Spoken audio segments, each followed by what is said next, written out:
Hi, this is Jane. Welcome to my kitchen. Today we are going to do a recipe called Italian chicken. Now, if I had to put it on my top list, I'd have to probably put it all the way to number 2 because it is my absolute favorite. I usually have it every other week because I enjoy it so much. Now, the one top ingredient is our pulled rotisserie chicken. Now, if you're not familiar with it, it's in our deli. We take our rotisserie chicken, we pull it into bite-sized pieces.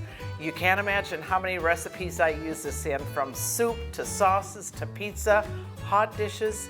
This is the item that you want to buy. It has become a staple in my home. So now, I've got all the ingredients here. We're gonna get started. Let's go. Okay, the first thing I'm gonna do is melt my butter. Then I'm gonna add some yellow onion, some garlic cloves.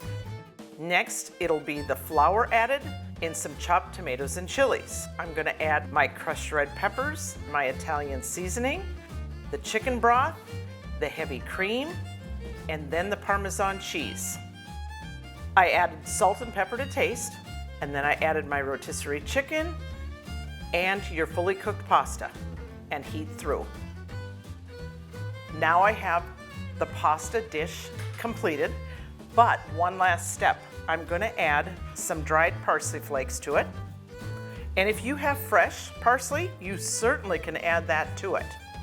But one more step. You wanna make sure to stop into any one of our bakery departments because we have a wide selection of artisan breads.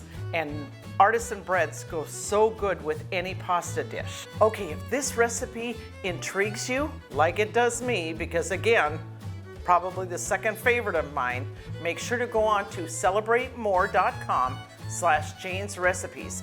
Not only this recipe will be on there, but you'll have many more to choose from. So enjoy, and we'll see you soon.